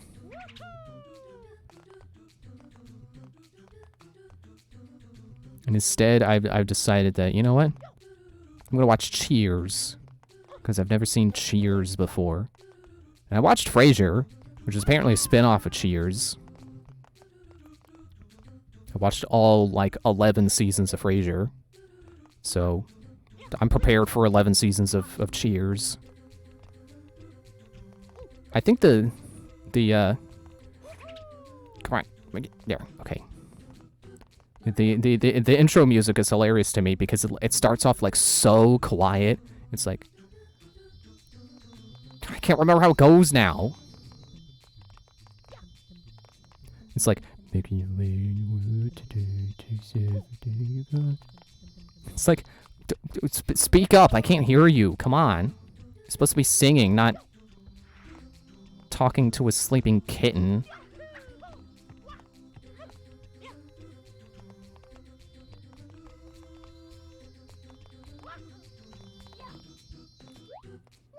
Enjoy the Jurassic Park films, or at least the 4 of them. Or 4 of them.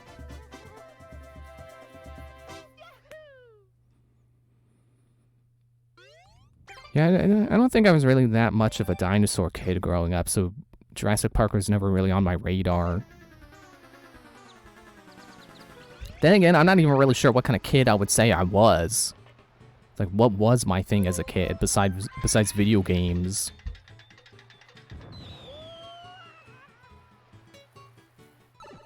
Like, I was all over the place.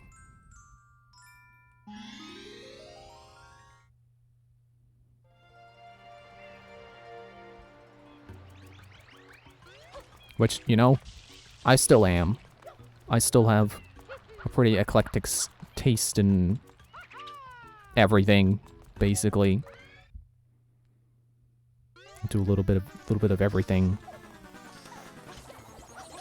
Well,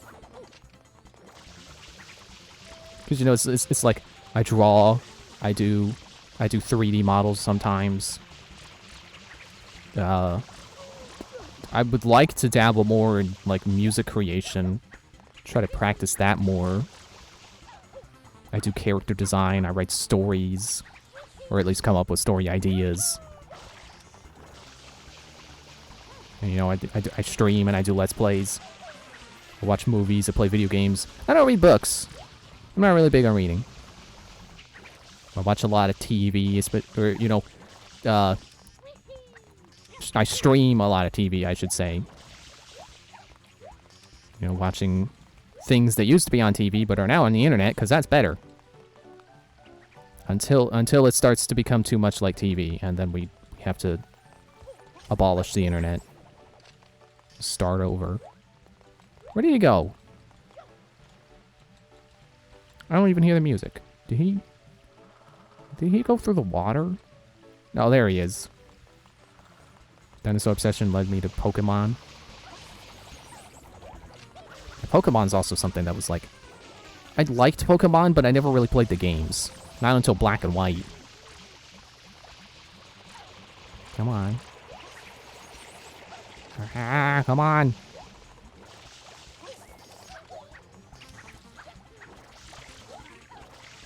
Yeah, just like...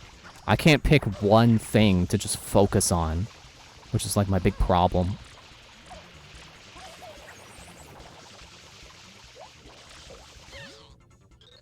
Darn it all. Get down here, Shine Sprite. It's like it twirls its way up just to come all the way down to the ground. Not even like normal waiting for you float level of height. It touched the ground. Like, what are you doing? Play Pokemon games before I ever knew how to read. Basically learned to read through Pokemon. There was probably a game like that for me too, and I don't know what it was. Probably Zelda. But I don't know, I feel like by the time I got a Zelda game, I could read. So I don't know. Wasn't it? I guess Serena Beach is next. Okay, Yoshi, is that Bananas? I think that's Bananas. Which is pretty bonkers. It is rather crazy. One might even say bananas.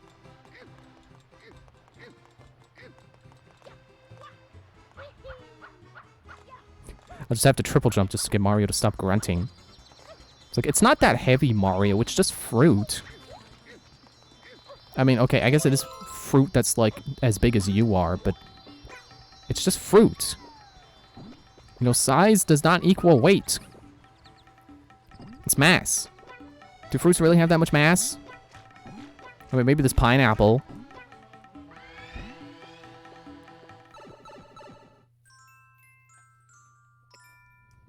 The Mantis Storm. Oh, no. It's the one I couldn't beat as a kid. And then eventually I did beat it.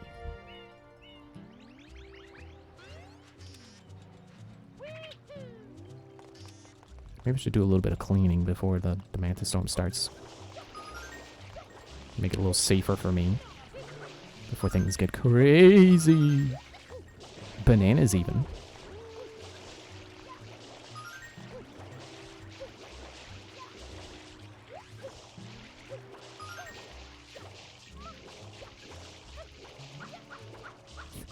I'm doing it when there's no goop around just because it's fun. Excuse me. Get out of here, goop.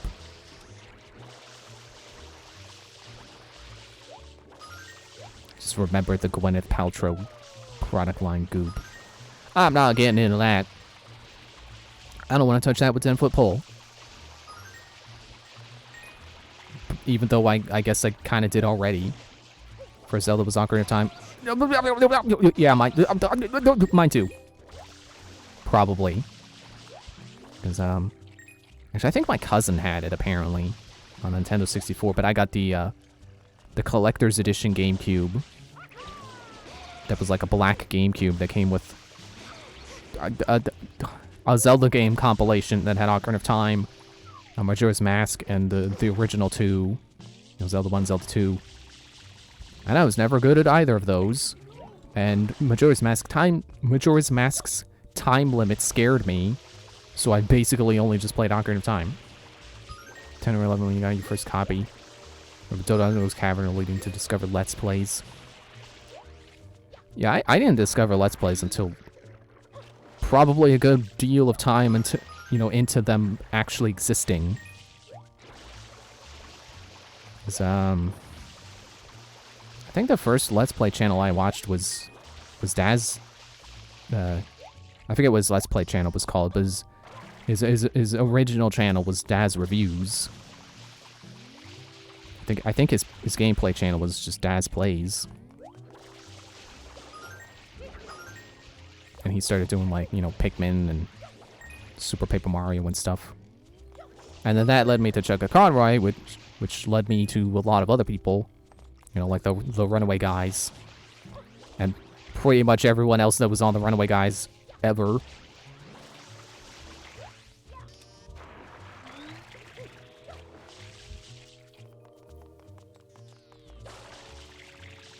And then, that was basically the point where, like, all I would ever watch was YouTube. Because it was like, well, I gotta watch this Let's Play. Ooh, let me watch this. Thanks, Throat. I was trying to do a thing where I illustrate my point of watching basically all the Let's Plays of all the people I liked. Except not literally all of them, because, I may watch a lot of stuff, but, like, there are some games that were just like, nah, I'm good. I don't need to see that. First channel I watched was this guy named Jamo2000. We liked his videos, especially his Zelda videos. Unfortunately, he doesn't make videos anymore. Yeah, that is unfortunate. I'm trying to think of what to compare that to. It's like the first concert you ever went to was like the band doesn't play anymore. They broke up. Speaking of breaking up, come on, man, to break up.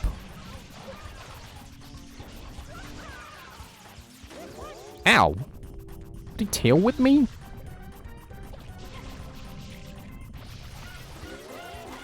Okay, stop knocking me into the water. I'm actually kind of surprised I already got the one half of this guy down to the tiny bits already. Well, okay, I need coins.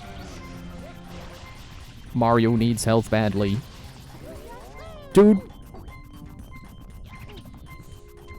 Base. I'm safe. You can't touch me. I'm a base. That's the rules.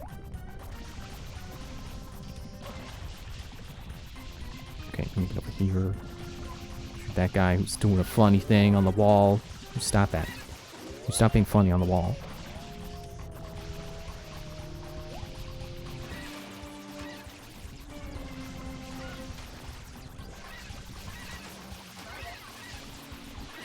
Found Chugga Conroy through his Wind Waker Let's Play. Became interested in the GameCube's game since it missed out on that system initially. Stop knocking me around! What? I had 2 health! I had 2! Found him through Twilight Princess. Nice.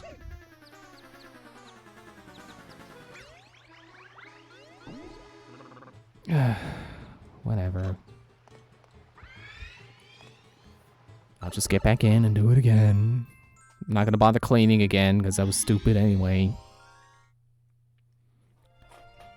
Yeah, I think the first Chugga Conroy Let's Play I watched was Pikmin 2.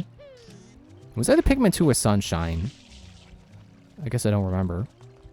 But I remember because I was watching Daz's channel, watching his Let's Plays, that I started to get recommendations for, like, compilations. So I would see, like, Best of Chugga Conroy Super Mario Sunshine. And I was like, oh, okay, I guess I'll watch that. And then eventually I did watch the full Let's Plays. We were logging into YouTube today. Both of their channels were falsely taken down. Oh, dang.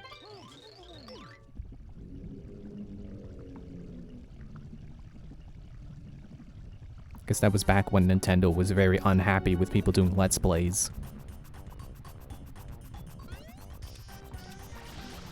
Because that sounds like a thing they used to do back when they were anti-YouTube. Yeah, how about I shoot you before you get close? I'm just trying to uncamera and then get away. play this smart.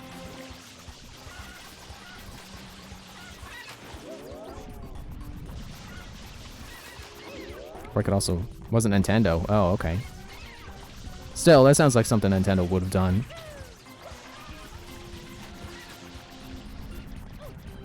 I will get coins early, so I don't get comboed to death again.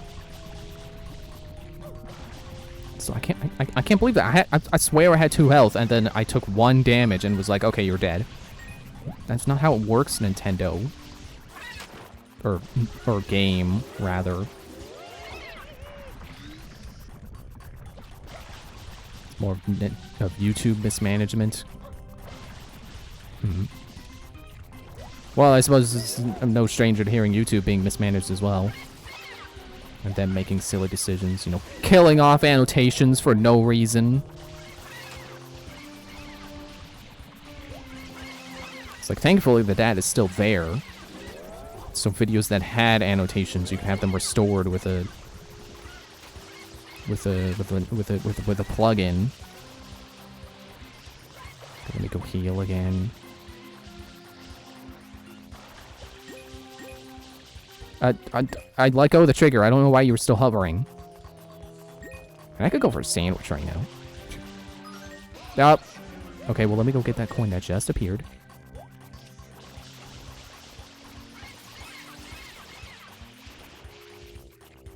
Didn't look like my water was reaching them, but okay. Take it. It's like they're mostly... Yep, there we go. Almost entirely all the small ones that are going to be afraid of me by default. Controller?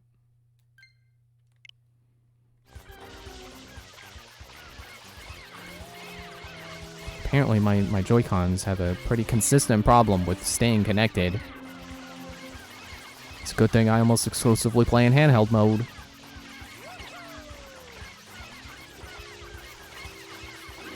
Ow.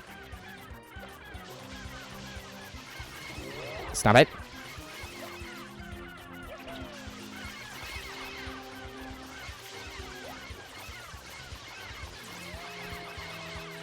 Yeah, this is how I wanted to do this fight before. It was just staying on this spot of the level.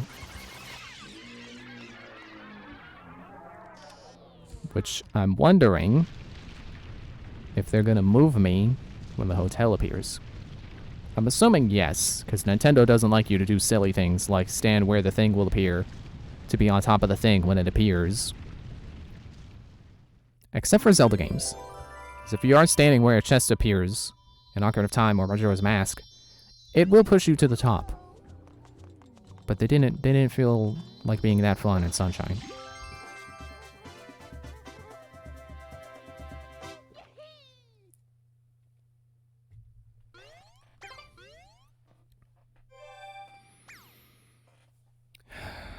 Well, it's my usual ending time, and I'm not close to the end of this. I'd say, still pretty firmly in the middle of the game. Wow, did I really only manage to get Peanut Park and 1 Serena Beach level done in an hour? Well, now I know where I need to work, you know, improve my time. Is, you know, this portion of the game. Apparently, this is where I start to slow down. Like, I can zoom through the first 3 levels, apparently, but then... I slow down. But, yeah. Anyway, I don't know what I'm gonna do Wednesday. So, I guess if I can't think of anything, we'll just do more Sunshine. So I will be sure I've saved here. And then, thanks for watching. See you Wednesday for something. I don't know. Bye.